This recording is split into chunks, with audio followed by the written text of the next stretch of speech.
So, what I want to talk to you about in the second part here is how to do a mindfulness based stress reduction activity effectively.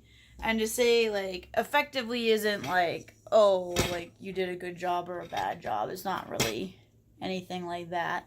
It's more so that it's for you to get the most out of it, I suppose. Um, so a lot of you will be predisposed to not talk about your experiences just because I know that's the nature of men. Men don't generally want to talk about their feelings. And it's not because they don't actually want to talk about their feelings, it's because society says that men don't talk about their feelings, well, whatever. Don't even get me started on that. But anyways, so I understand that your predisposition will be to not want to talk about it, but not talking about it is the worst thing you could do. Your growth will be stunted in an extreme amount. So the reason why that is because we have the predisposition not to understand ourselves objectively, and when we talk to somebody, they may be able to help you realize the things that you're saying may not always be completely correct. And I don't want to say right or wrong. Being correct isn't really, it's not objectively right, I guess is sort of where I'm getting at. It's hard to explain. But,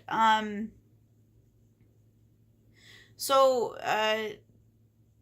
to give you an example, I don't know if I even actually wrote anything down, but at some point we did a body scan in class. We did several body scans in class.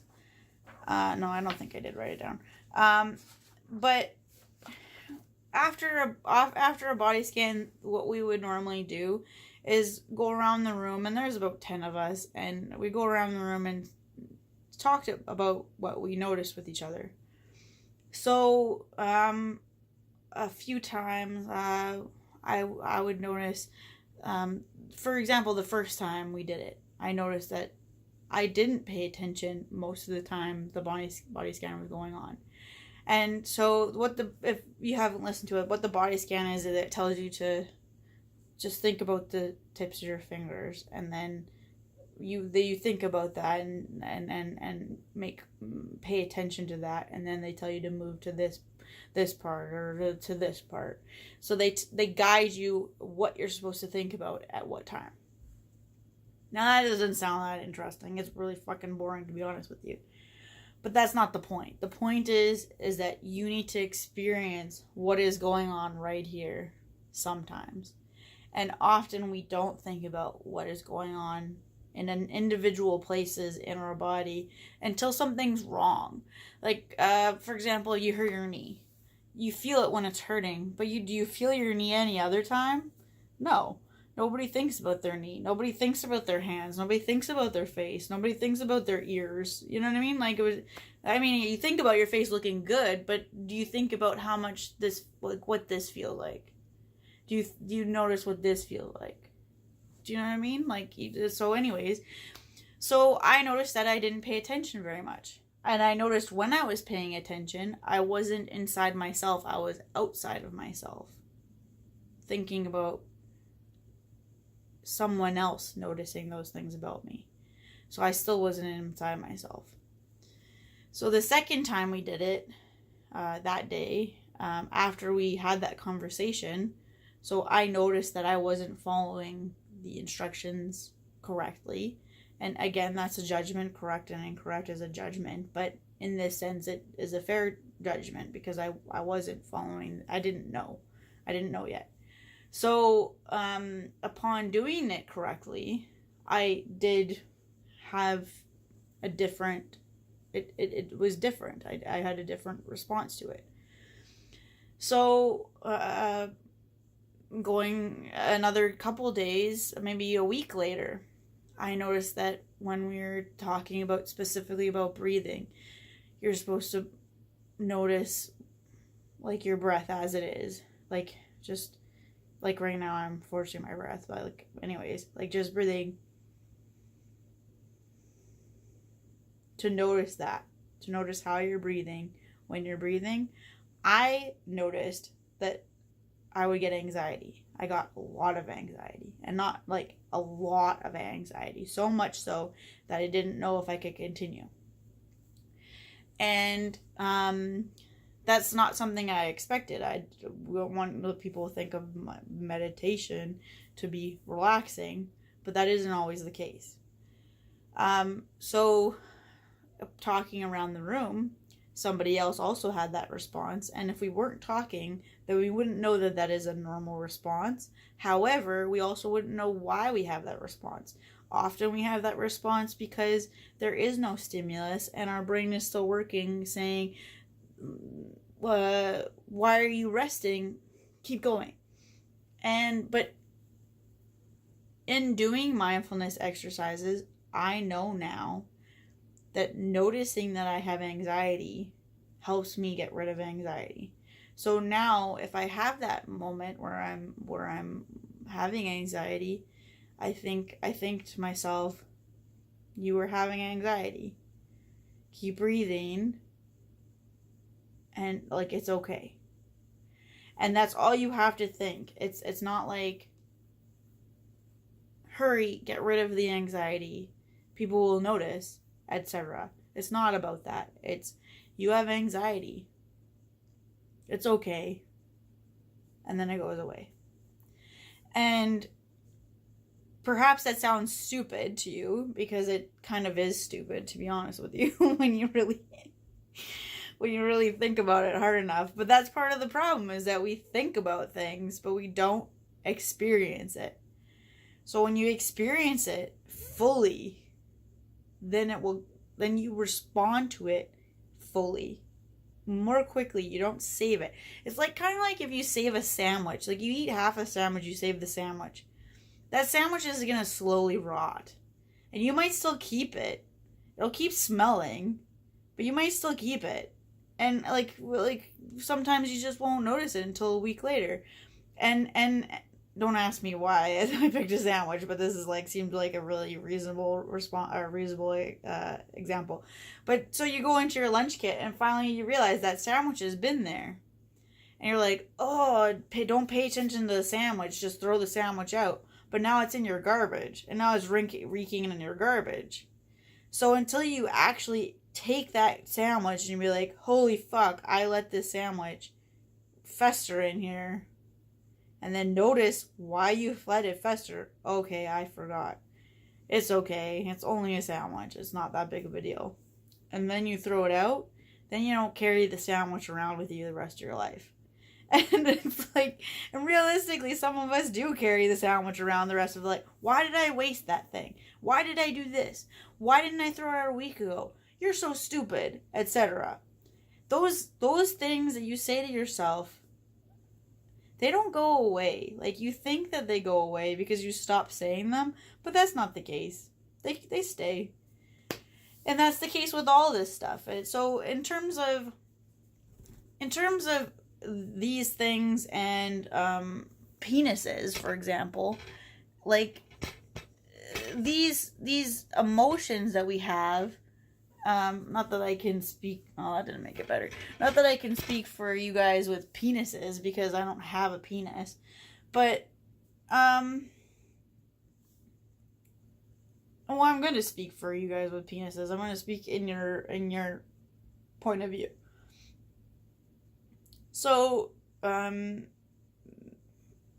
I'm going to do a little bit of an exercise. So I want you guys to grab a hold of your wiener. So maybe you have to pause it a little bit for you to be ready for this. But so take the opportunity to actually look at it, to actually feel it. And I don't mean to jerk it off. I mean to take a moment to look and feel it. And because I feel like most of you don't have a very good connection with yourself in that sense. And either Red didn't. Red said to me that he hadn't looked at his penis in years, unless he was walking past a mirror or something, but he avoided it. He completely avoided it, even when he was jerking off. I mean, I get it, but that's like, you have an external body part. Like seeing it is like, not seeing it isn't gonna help you. Isn't gonna help you understand it in the relationship with you. So I want you to take it in your hand, and I want you to look at it as best as possible. Get a mirror if you have to get a mirror of your chubby. And I want you to look at it objectively. I want you to notice what it looks like, and not just small. I want you to notice the color. I want you to notice the shape. I want you to notice freckles. I want you to notice veins. I want you to notice if there is no veins. I want you to notice all, like, everything you can extrapolate from your penis. And that sounds ridiculous, but just do it, please. I want you to notice with touch. I want you to notice the texture. I want you to notice the mushiness. And a lot of you guys, like, a lot of penises I've touched are mushy when they're soft.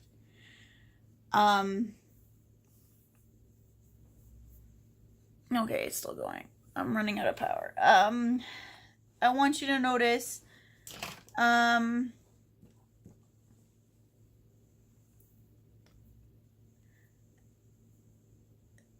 like just the texture of skin, and the differences in the parts of it. I want you to notice how it feels to you in your hand, and I want you to notice that, I want you to notice if these feelings are bad or good, and notice that bad and good are judgments.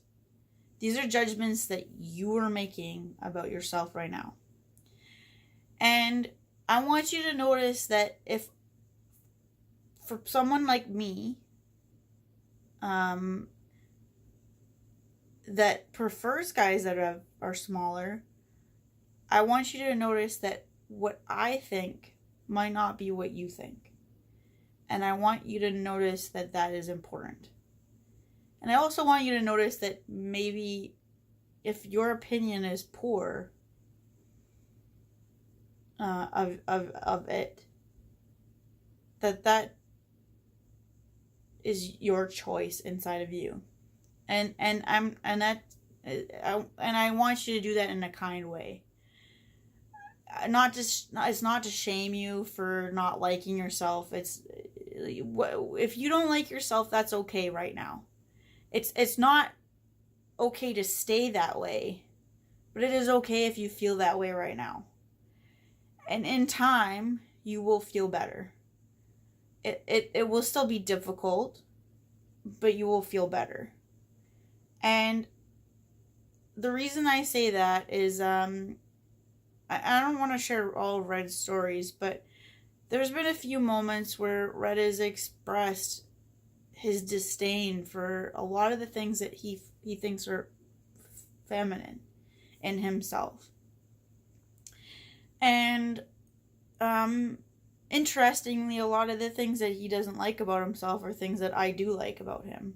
Perhaps they're the things that I would pick him out of a crowd for, more than the things that he would think, I suppose. For example, somebody commented on him, no, I don't want to share that story. That's his story to share, actually. But just in general, like, the saying "beauty is in the eye of the beholder" is 100% correct. So the things that you may notice about your penis that you do not like are likely only your opinion, and they may only ever be your opinion. They may also be other people's opinions, but that does not mean that they're right. That it just means that is their judgment. And they're allowed to have that judgment, but they're not allowed to have that judgment and to be rude to you. They don't need to share that judgment with you. And you don't need to accept that judgment. But you also don't need to fight them, to be honest with you. You could just say, I don't agree with you, and that's it. That should be enough for most people. So I also want to share another, I don't know how far we are into the video here. We're getting pretty close to 20 minutes, so it's getting pretty far. So I want to share what another thing, it's called an energy audit. So you write down all the things that you did in the day. So I'll tell you what I did for this day when I went to this class. I hit snooze a couple times. I checked my phone for messages from my friends and from loved ones. I went to the bathroom and took home my hair and brushed my teeth. I got dressed. I made oatmeal. I continued to reply to messages. I followed a. Oh wait, what did I say? This day I lazed around quite a while. I tried to finish my to-do list. I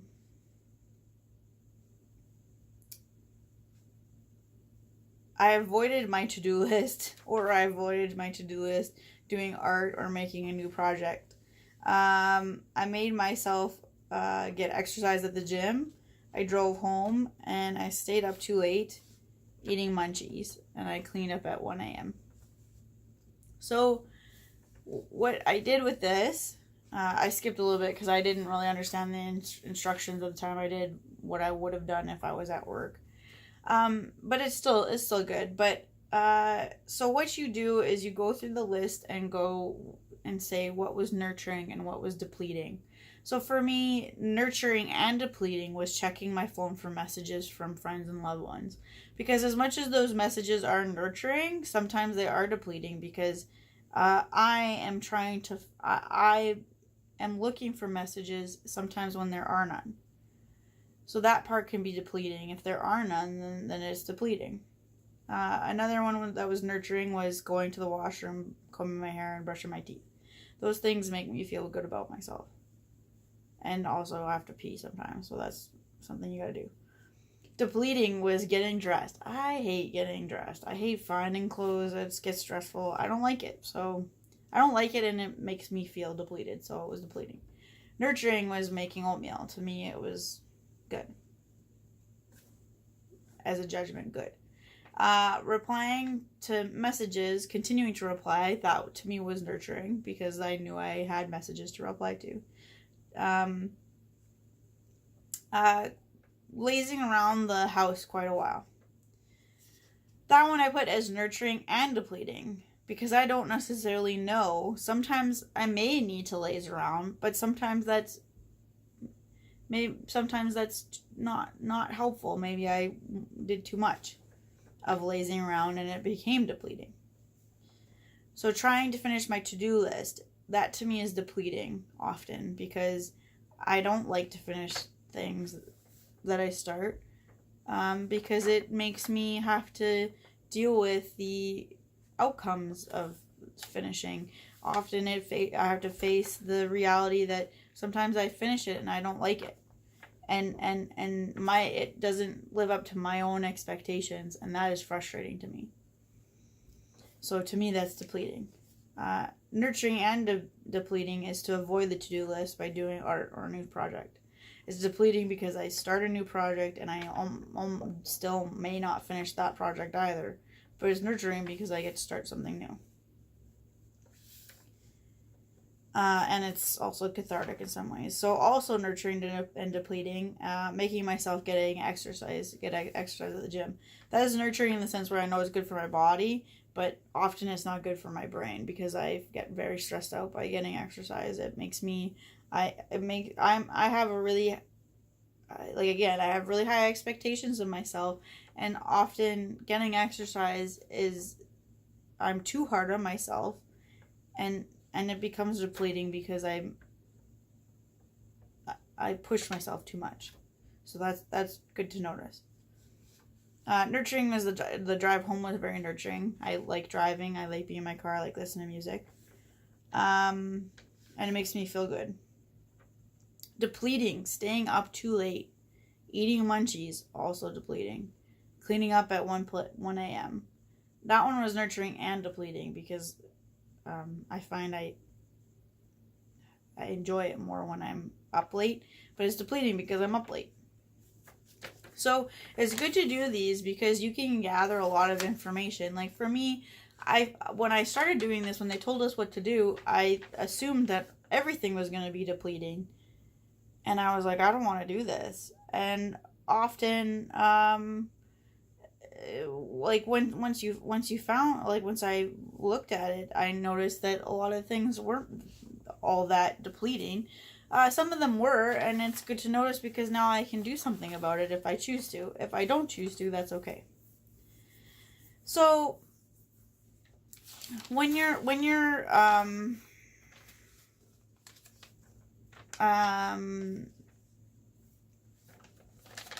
practicing mindfulness, the reason why I said that you should have someone to speak to about it is because of those things. Like it's hard to notice things unless you have someone as a bouncing board.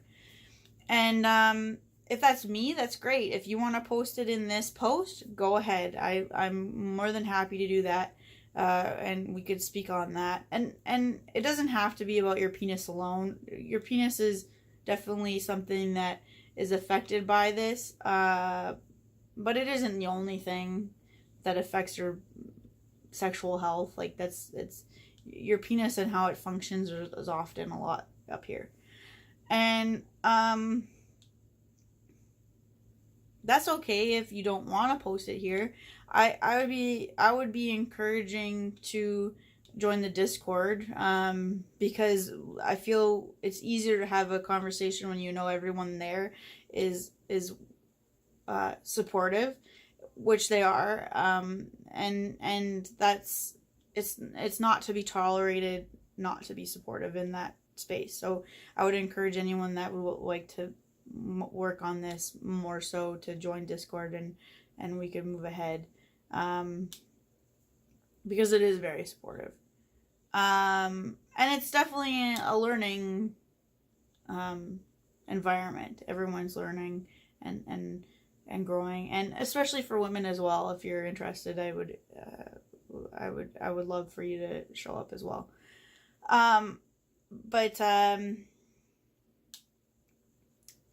These processes don't happen overnight. Doing these mindfulness things, it doesn't. You don't do it once. And you're like, I got it. This is what I was worried about the whole time. It's not like that. You have to keep doing it. And to be honest with you, I have to keep doing it. There's a number of days, like yesterday I was very stressed out after work, and a user that used to post a lot that has joined Discord, Lone Sharky, he got under my skin and I got really irritated. Instead of stopping to take the time to notice that, I let myself be irritated and I said some things that I may or may not regret. Like, I probably don't regret them, but I know if I had taken the time to notice, I wouldn't have said them. So, no, I do. I regret a little bit. But anyways, so the point is that you don't magically get better. Like, you definitely do get better. You can't, if you take a lot of time and a lot of effort, you definitely can make a lot of progress quickly. But this is all just on your own time schedule. If you need more time, then you take more time. If you don't need a lot of time, then you don't need to take a lot of time. But it's not going to come in 10 seconds. You have to put the effort in, and you have to make a lot of effort. And you have to really toil through it because it's very difficult subject matter. Liking and not liking yourself is very difficult. It's of the most difficult things, really. Liking and disliking someone else is fine because they go away after a while. You don't go away, you stay with you. So, I'm gonna find a few more resources and I'm gonna post them in the body of this message, and then if you want to follow them, go ahead, and I hope we could talk more about this stuff and have more discussion on the things that are very difficult. Because the difficult things are the things that often will make us move forward the quickest.